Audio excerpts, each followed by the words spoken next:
During quarantine, my family and I started catching up on a lot of movies that we normally didn't have time to sit down and watch together. We watched a ton of 90s classics like Men in Black, Cool Runnings, and Independence Day. We've seen some newer films like Stardust, Zookeeper, and Kicking and Screaming. And we saw some real oddball comedies like Strange Brew, What About Bob, and the Bill and Ted movies, including the new one. Be excellent to each other. Party on, dudes. But of all the films we watched, some of my favorites were the ones starring one of my favorite comedic actors, Jim Carrey. Why did I enjoy his films in particular? Well, let's just say that I'm a sucker for comedy. And as much as I prefer movies, TV shows, and video games with carefully thought out storylines, steady character development, and plot twists that literally no one could have seen coming, I've always had a soft spot for movies that make me laugh, no matter how good or bad the story is. Which may or may not explain why I didn't hate Star Wars The Last Jedi as much as everyone else did. Are you serious? Now, I haven't seen every Jim Carrey film ever made. In fact, I've only seen 12 of his movies in total, not counting his television appearances. So I just wanted to share with you guys my top 10 favorites of these movies, and my favorite parts of said movies. Before we start, I'm going to go ahead and mention the other two films that didn't quite make it onto the list, and why. The first one being Mr. Popper's Penguins. The only reason I omitted this one is because I only saw it once when I was a kid, way back before I even cared who Jim Carrey was. But if I had gone back and rewatched it, just for the sake of rewatching it, it probably would have made the list. And the second is The Truman Show. Now don't get me wrong, I loved The Truman Show. It was a really good movie. But simply put, it just wasn't as funny as the other films I've seen. It definitely had its moments, but I just feel like it was one of those movies where they could have cast literally any comedic actor in the role, and he would have turned out just fine. Imagine if Robin Williams had played Truman. That would have been funny. I do a great impression of a hot dog. So, we good? Are you all caught up? Alrighty then, let's get to it. Oh, and also, if there are any children watching, please know that some of these films were rated PG-13 for a good reason. I myself would not recommend the Ace Ventura movies to anyone under the age of at least 16. But that's just my opinion. Ask your parents. Dumb and Dumber was one of Jim Carrey's first major film performances, so it really helped to give his career the boost it needed. As Lloyd Christmas, he and Jeff Daniels' Harry Dunn gave us one heck of a funny film. Though regardless of how funny it was also really raunchy. I'd say like 45% of the movie was just a bunch of crass jokes and occasional toilet humor. Sorry, Dad, I know you love this one, but it was just a little gross for my liking. But there were still plenty of things to laugh at in that movie. Lloyd beating people up in his fantasy, he and Harry fencing with their fancy canes, and the infamous most annoying sound in the world. Want to hear the most annoying sound in the world?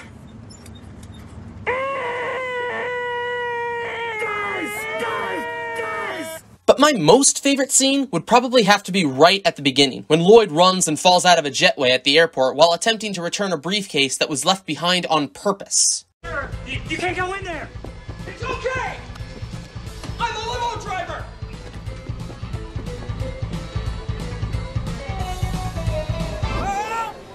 Lloyd was definitely the dumber of the two, and this scene flawlessly captured the peak of his idiocy.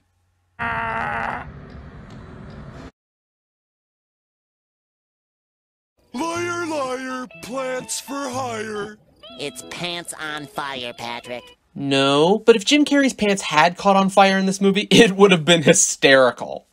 Liar Liar follows Jim as Fletcher Reed, a defense attorney who also happens to be a pathological liar.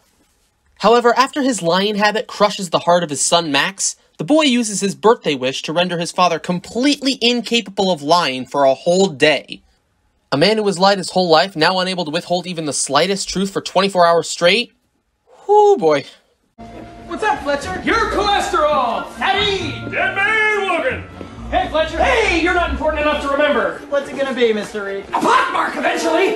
Don't ask! And Reed's truthful outbursts don't just affect his career. It's a curse that follows him wherever he goes, which brings us to the ever-memorable car trouble scene, my favorite in this movie. Desperate to make up with his son and ex-wife, Reed breaks a number of traffic violations in order to get to their house on time, only to get pulled over by a cop. Unable to lie, he lets loose an extensive list of citations, and the result is priceless. Here goes. I sped. I followed too closely. I ran a stop sign. I almost hit a Chevy. I sped some more. I failed to yield at a crosswalk. I changed lanes in the intersection. I changed lanes without signaling while running a red light and speeding. Is that all? No. I have unpaid parking tickets.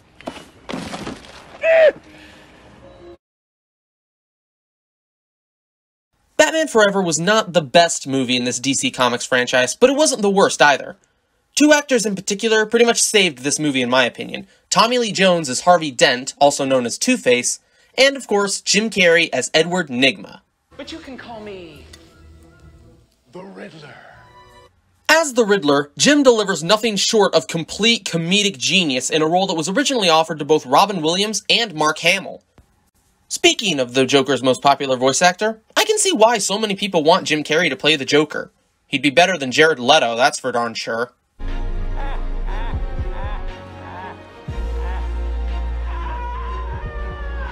Although, since Jim wasn't the main star of the movie, he didn't have as many funny moments as his films usually give him. I want to say my favorite part was every time the Riddler was on screen, but that'd be cheating.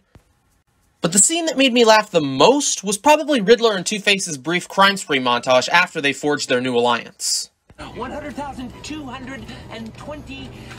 100 and... I lost count! Like I said, these two lunatics saved this movie. Though the same can't be said for the actors of the next Batman movie. His name is Bane. A laundry service that delivers. Wow.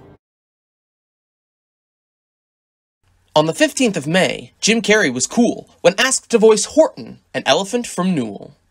The second Dr. Seuss movie to feature Jim as the star, and the very first of his films I ever saw. Horton Hears a Who offered a ton of laughs, heartfelt moments, and didn't do too much to alter the story of the original book, unlike other Dr. Seuss adaptations. That's hurtful. Starring alongside Steve Carell as the mayor of Whoville, Jim delivers a plethora of hilarious moments for kids and adults alike to enjoy. I especially liked how Horton would use his ears to make it look like he was wearing something on his head. All right, fat boy, you want some of this? What? But the best scene, in my opinion, would have to be that weird anime-like sequence in Horton's imagination. Why? Because it was just so random and out of nowhere. You are fast, Horton, but the kangaroo has monkeys! I will make monkeys of these monkeys. It is their destiny. Huh? Rule number 1 of Jim Carrey films, expect the unexpected. What happens when Jim Carrey attains the power of God? You get one of the funniest movies of 2003. In his highest-grossing film performance, Jim plays Bruce Nolan, a goofy news reporter who believes that God has given him a terrible life and wants more out of it. He's far too busy giving Evan everything he wants. In response, God, portrayed by Morgan Freeman, appears to him and bestows upon him his omnipotent powers, therefore giving Bruce the chance to live the life he always thought he wanted. Nice car, man. Yeah, it gets me from A to B. What follows is a string of slightly selfish but really funny deeds, as Bruce foolishly uses his newfound power to help, guess who, himself. Getting even with some bullies who harassed him earlier, getting back his job, which he got himself fired from, and some more inappropriate stuff that I don't really care to mention. But the worst thing he uses his powers for is to get his coworker, Evan Baxter, fired from his new anchorman position in order to claim it for himself. Though how he goes about doing it is absolutely hilarious. He makes Evan screw up a live news broadcast by... You know what? I'm just gonna let the footage speak for itself. Not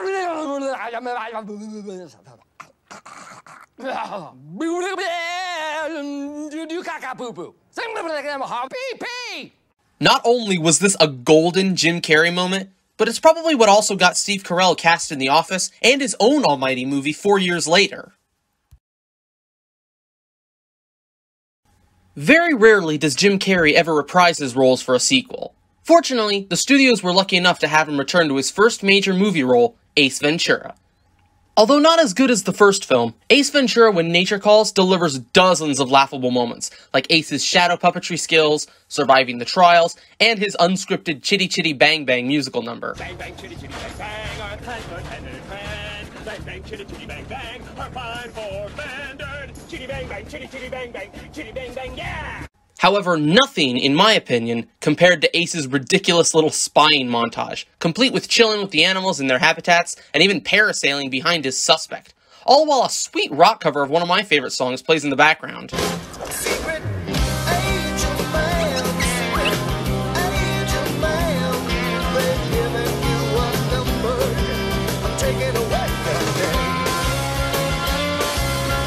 for those of you who are a fan of the memorable rhino birthing scene, I did think that was funny too, to some degree. Simply put, the visual was just a little disturbing. Every Who down in Whoville liked Christmas a lot, but the Grinch, who was played by Jim Carrey, did not. No, I don't. One of his first major performances of the 21st century, Jim's portrayal of this green-skinned Yuletide hater would have had Dr. Seuss himself laughing his head off. That's a good one. Even though most of his more adult-oriented humor was cut from the film, there was still plenty of jokes, one-liners, and hilarious monologues that only Jim Carrey could deliver flawlessly. I want golf clubs. I want diamonds. I want a pony so I can ride it twice, get bored, and sell it to make glue. But my favorite part, both to watch and to quote out loud, is definitely when the Grinch ponders over whether or not to go to Whoville's Whobilation, and what he should wear to it. Ooh. That's it, I'm not going. That one scene has several funny moments scrunched into less than 2 minutes of screen time. Just goes to show, you can accomplish anything if you can mess up a simple, messy tablecloth yank.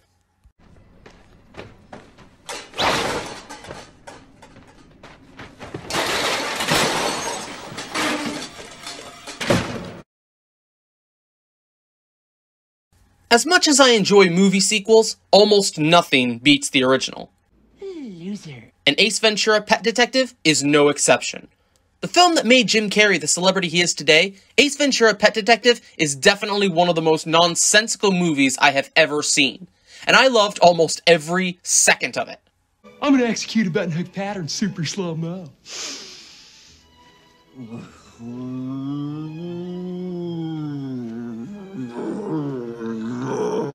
There was a lot of raunchy humor, but there were some parts that I think even kids would enjoy, like when Ace quickly solves a minor murder mystery, or when he pretends he's in an episode of Star Trek while investigating a crime scene. Captain's log, stardate 23.9, rounded off to the nearest decimal point. We've traveled back in time to save an ancient species from total annihilation. But the peak of his humorous prowess comes when Ace goes to a party hosted by a potential suspect. He literally does everything in his power to stand out in the crowd, and even yanks on a cellist's arm just for the heck of it. For all you detective fans, if you think Sherlock Holmes or Hercule Poirot are clever, Ace Ventura is just as so, but a whole lot funnier. This house is clear. Losers? Get him out of here! Loser! Let's go, Ace. Loser. A lot of fans say Sonic the Hedgehog saved Jim Carrey's career, but in actuality, it just reminded us that he's not out of the game yet. As Dr. Eggman, Jim delivers a silly yet malevolent performance, both pleasing to Sonic fans alike and reminiscent of his previous goofy characters. Allow me to clarify. In a sequentially ranked hierarchy based on level of critical importance, the disparity between us is too vast to quantify. Agent Stone? The doctor thinks you're basic. But just like with the Riddler, since Jim wasn't the central character, he didn't have as many funny parts as usual. Though there were a lot of good ones. Heck, I even reenacted some of my favorite parts from the movie. Without the mustache, sorry. But my absolute favorite Eggman moment in this film was one I didn't reenact. The fan-favorite dance sequence. This was the scene that made me want to see more of Jim Carrey. And it's also what made me, and probably others, fall in love with the featured song.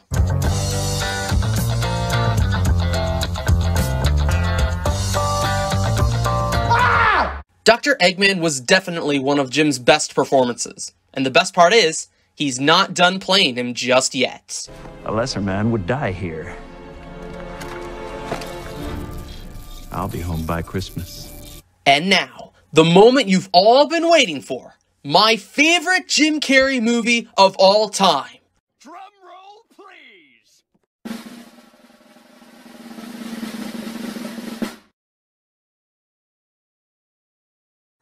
The Mask was by far the funniest, the weirdest, the most gag-prop-filled, and the most ridiculous Jim Carrey film I have ever seen. I could honestly just go on and on about it. Somebody stop me! Starring as Stanley Ipkiss, aka The Mask, Jim gives us somewhat of a comedic Dr. Jekyll, Mr. Hyde performance. donning a mask imbued with the power of the Norse god of mischief, Loki. No, not you, Tom Hiddleston.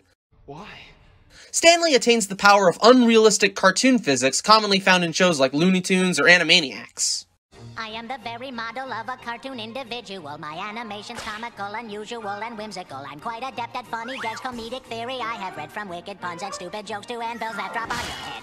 That short description alone tells you that this is one film you don't want to miss out on, especially if you love cartoons as much as I do. With countless jokes, gags, pranks, and celebrity impressions, it's hard for me to pick just one moment as my favorite. But eventually, just like with Sonic, it all comes down to a dance scene.